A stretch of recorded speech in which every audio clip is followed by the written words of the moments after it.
പക്ഷെ ഒരു കാര്യം ഞാൻ വീണ്ടും വീണ്ടും ഓർമ്മിപ്പിക്കുന്നു, അവരുടെ പല പ്രാദേശിക നേതാക്കളും ചിലപ്പോൾ സിറ്റിംഗ് MLA-മാർ ഉൾപ്പെടെ ഈ തെരഞ്ഞെടുപ്പ് പ്രഖ്യാപനത്തിന് മുമ്പ് ഐക്യ ജനാധിപത്യ മുന്നണിയുടെ ഭാഗമോ അല്ലെങ്കിൽ അതിനോടൊപ്പമോ ചേരുന്ന വിസ്മയ കാഴ്ച ഈ കേരളത്തിൽ നിഷാന്തെ, അരുൺകുമാറെ നമ്മൾ കാണാൻ പോവുകയാണ്. അതിനധികം സിറ്റിംഗ് MLA-മാരൊക്കെ പാർട്ടി വിട്ട് ഇപ്പുറത്ത് വരുമെന്നൊക്കെ പറഞ്ഞാൽ വലിയ അവകാശവാദമാണ്.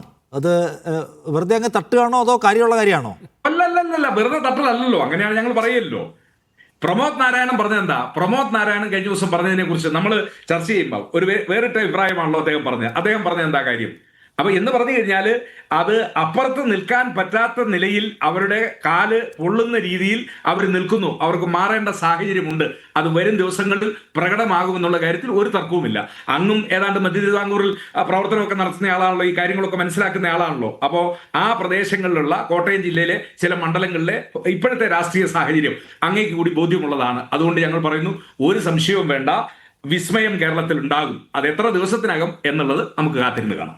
അല്ല ഇതിനകത്ത് ദാമോദർ പ്രസാദ് ഒരു തെരഞ്ഞെടുപ്പിൽ ഒരു പരാജയം ഉണ്ടായി എന്ന് വെച്ചാൽ ഈ തദ്ദേശ തെരഞ്ഞെടുപ്പിൽ ഒന്ന് കാറ്റുമാറി വീശി. അതുകൊണ്ട് ഒരു തീരുമാനമെടുക്കാൻ ഒരു പാർട്ടിയുടെ മുമ്പിൽ അത്ര അടിയന്തര ആവശ്യമുണ്ടോ? ആ പാർട്ടിക്ക് വെയിറ്റ് ചെയ്യല്ലേ ആ പാർട്ടി ചെയ്യേണ്ടത്? 3 മാസം കഴിഞ്ഞാൽ ഇത് തന്നെ ആവർത്തിക്കപ്പെടുമെന്ന് നമുക്ക് ഉറപ്പൊന്നും പറയാൻ പറ്റത്തില്ലല്ലോ. അതോ കേരളത്തിൻ്റെ മൊത്തത്തിലുള്ള കാറ്റ് മാറുന്നു എന്ന ഒരു ഘടകം. രണ്ടാമത്തെ, നേരത്തെ അദ്ദേഹം പറഞ്ഞ പോലെ സ്വാഭാവിക ആവാസ സ്ഥലം DNA എന്ന് പറഞ്ഞാൽ കോൺഗ്രസിനൊപ്പമാണ്. അവിടെ നിൽക്കുമ്പോഴാണ് കൂടുതൽ ഒരു ബാർഗൈനിങ് പവർ കിട്ടുക. അവിടെ നിൽക്കുമ്പോഴാണ് കുറച്ചുകൂടി ഉറപ്പോടെ നിൽക്കാൻ പറ്റില്ല. അണികളും അല്ലെങ്കിൽ ഇപ്പം അതിനെ ബാക്ക് ചെയ്യുന്ന മത സാമുദായിക നേതൃത്വവും ഒക്കെ ആഗ്രഹിക്കുന്ന അതാണ് എന്ന മറ്റുള്ള അഭിപ്രായം പറഞ്ഞവരുണ്ട്. അപ്പം അങ്ങനെ ഏതർത്ഥത്തിൽ നോക്കിയാലും ഒരു ചേഞ്ച് എടുക്കാൻ സമയം രാഷ്ട്രീയമായി കേരള കോൺഗ്രസിന് മുന്നിൽ വന്നോ? അത് കഴിയാത്ത ഒരു സങ്കടാവസ്ഥയിൽ നിൽക്കുന്നതാണോ താങ്കൾ കാണുന്നത്? അതോ അവർക്ക് ഇനിയും വെയിറ്റ് ചെയ്യാനുള്ള സമയമുണ്ടോ? ഞാൻ അതിൻ്റെ നിഷാദ് ഒരു ചെറിയ വിസ്മയത്തെക്കുറിച്ച് പറഞ്ഞ സമയത്തെ എനിക്കതിനെക്കുറിച്ച് അനിൽകുമാർ പറഞ്ഞോട് ചെറിയ യോജിപ്പുണ്ട്. കാരണം ഈ പ്രതിപക്ഷ നേതാവിൻ്റെ ഈ കുറച്ചാളും ബോംബ് കൂട്ടുമെന്ന് പറഞ്ഞു. പ്രതിപക്ഷ നേതാവിൻ്റെ പണിയാണ് ഈ വിസ്മയം. ഇങ്ങനെ എന്തൊക്കെയാണ് പറയുന്നത്? കക്ഷിക്ക് രാഷ്ട്രീയം പറയാൻ ഒരുപാട് കാര്യമുണ്ട്. നല്ലൊരു പ്രതിപക്ഷ നേതാവാണ്. വിസ്മയം, ബോംബ് കൂട്ടുക, ഇതൊക്കെ പറയാൻ വേറെ കോൺഗ്രസ് നേതാക്കളുണ്ട്. ഇപ്പോൾ സേനാപതി വേണു പറയും മനസ്സിലാക്കാം. പ്രതിപക്ഷ നേതാവ് പത്രസമ്മേളനം വിസ്മയം എന്തെന്നാ ഇത്? ഒരു പ്രതിപക്ഷ നേതാവിൻ്റെ അദ്ദേഹം ഒരു പ്രതിപക്ഷ നേതാവല്ല, രാഷ്ട്രീയമൊക്കെ പറയുന്ന ആളാണ്. വിസ്മയം ഈ കാര്യമാറ്റത്തെക്കുറിച്ചാണ് ഈ പറയുന്ന വിസ്മയം എന്ന് പറയുന്നത്. ഈ അവസരവാദപരമായിട്ട് വൈഷപ്പോറ്റിയാണെങ്കിൽ അവസരവാദപരമായിട്ട് തെരഞ്ഞെടുപ്പ് സമയത്ത് മാറുന്നതൊക്കെ കോൺഗ്രസിന് നേട്ടമാണ്. കാരണം എന്തുകൊണ്ടാണെന്ന് വെച്ചാൽ UDF നേട്ടമാണെന്ന് വെച്ചിട്ടുണ്ടെങ്കിൽ ട്രെൻഡ് കാറ്റ് മാറി വീശുകയാണെന്നൊരു ധാർമ്മികമായ ഒരു രീതിയിൽ കോൺഗ്രസിനെ ശക്തിപ്പെടുന്നുണ്ട്. പക്ഷേ ഈ പോകുന്ന ആൾക്കാരൊക്കെ വിശുദ്ധന്മാരും ആദർശവൽക്കരിക്കപ്പെടേണ്ട വ്യക്തികളാണെന്ന് ഞാൻ വിചാരിക്കുന്നില്ല. കാര്യം അവരൊക്കെ ഒരു തരത്തിൽ പറയുകയാണെങ്കിൽ സ്വന്തം സൗകര്യങ്ങളൊക്കെ ആസ്വദിച്ച് എല്ലാം നേടിയിട്ട് അവസരത്തിനൊത്ത് ചാടുന്ന ആൾക്കാർ. അവരൊക്കെ സത്യത്തിൽ ഒരു തരത്തിലും ഇതുപോലെ നിങ്ങൾ വെറുതെ ഈ ചാനൽ ചർച്ചയിൽ വന്ന് ഇപ്പോൾ എന്നെപ്പോലെ ആൾക്കാരൊക്കെ ഉണ്ട്, അവരൊക്കെ അവർക്ക് ഒരു ജനകീയ പിന്തുണ മണ്ണാങ്കട്ടിയില്ല. അവരൊക്കെ ഒന്നും ഈ പറഞ്ഞ ആൾക്കാരുടെ പേരൊന്നും പറഞ്ഞിട്ട് അവരൊക്കെ മാറി എന്നുള്ളത് CPM പോലെ രാഷ്ട്രീയ പാർട്ടിയെ സംബന്ധിച്ചുള്ള അതിൻ്റെ ജനകീയ അടിസ്ഥാനമൊന്നും നഷ്ടപ്പെടുന്ന നീക്കമുണ്ട്. അതൊന്നും ഒരു കാര്യമില്ലാത്ത ആൾക്കാർ. അവരൊക്കെ എന്തൊക്കെയോ ഒന്ന് ചാനൽ അതിനൊക്കെ CPM കുറ്റപ്പെടുത്തണം. യാതൊരു കാര്യമില്ലാത്ത ഒരു രാഷ്ട്രീയത്തെ ആൾക്കാരാണ് ചാനൽ ചർച്ചകളിലും ഇവർ പറഞ്ഞു വിട്ടിരുന്നത്.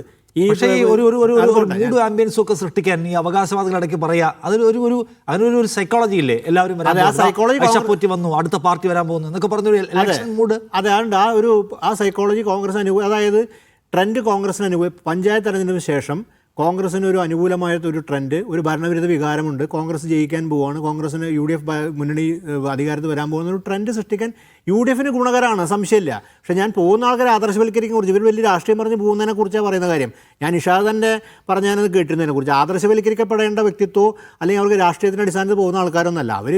പക്ഷേ UDFന് ഒരു വിജയമുണ്ട്. തീർച്ചയായിട്ടും UDFന് അനുകൂലമാണ് കേരളത്തിലെ രാഷ്ട്രീയമെന്ന് ഒരു പ്രതീതി സൃഷ്ടിക്കാൻ സാധിച്ചിട്ടുണ്ട്. പക്ഷേ അതൊക്കെ തന്നെ നമുക്ക് വരുന്ന ദിവസങ്ങൾ കാണേണ്ട കാര്യമാണ്. കാരണം തീർച്ചയായിട്ടും ഇടതുപക്ഷം കേരളത്തിൽ വേറുള്ള രാഷ്ട്രീയ പ്രസ്ഥാനമാണ്. കമ്മ്യൂണിസ്റ്റ് പാർട്ടിയെ സംബന്ധിച്ചിടത്തോളം 2 കമ്മ്യൂണിസ്റ്റ് പാർട്ടിക്ക് അതിൻ്റേതായ രാഷ്ട്രീയ അടിത്തറയുള്ള പാർട്ടിയാണ്.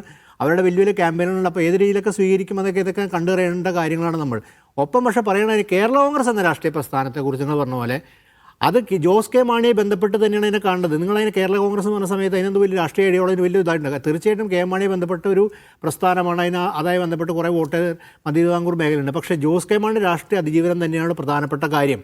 ആ രാഷ്ട്രീയവുമായി ബന്ധപ്പെട്ടാണ് ഇപ്പോൾ ഒരുപക്ഷെ സഭയുടെയൊക്കെ സമ്മർദ്ദമുണ്ടായിരുന്നൊക്കെ നിഷേധിക്കപ്പെട്ടിട്ടുണ്ട്. പക്ഷേ തീർച്ചയായിട്ടും നമുക്കറിയാം അത്തരം വോട്ടൊക്കെ കുറച്ചു കാലം കോൺഗ്രസ് എന്നൊക്കെ ഒരു അകന്നുപോയ വോട്ടുകളൊക്കെ തീർച്ചയായിട്ടും കോൺഗ്രസ് അനുകൂലമായി മാറുന്നൊരു ട്രെൻഡ് പല സ്ഥലങ്ങളിലും തൃശ്ശൂരും മധ്യ തിരുവിതാംകൂറൊക്കെ കാണാൻ സാധിക്കുന്നുണ്ട്. പ്രകടമായി തന്നെ കാണാൻ പറ്റും. അതുപോലെ സഭാ നേതൃത്വമായെങ്കിലും അവരുടെ പത്രങ്ങളൊക്കെ ആണെങ്കിലും അത്തരം അനുകൂലമായി ഒരു സമയം എടുക്കുന്നുണ്ട്. LDF വിരുദ്ധമായ സമയം എടുക്കേണ്ട. അപ്പോൾ ആ ഒരു പശ്ചാത്തലത്തിൽ അത്തരം കാര്യങ്ങളൊക്കെ നിലനിൽക്കുന്നുണ്ട്. അത് തീർച്ചയായിട്ടും കേരള കോൺഗ്രസിനെ വോട്ടർ ബേസിനെ ബാധിക്കുന്നൊരു കാര്യം തന്നെയാണ്. പക്ഷേ അപ്പോഴും ഇവിടെ പ്രധാനപ്പെട്ട കാര്യം KM മാണിയുടെ മകൻ ജോസ് കെ മാണിയുടെ അതിജീവനത്തിൻ്റെ രാഷ്ട്രീയം തന്നെ ഇതിൻ്റെ അകത്തുള്ളത്.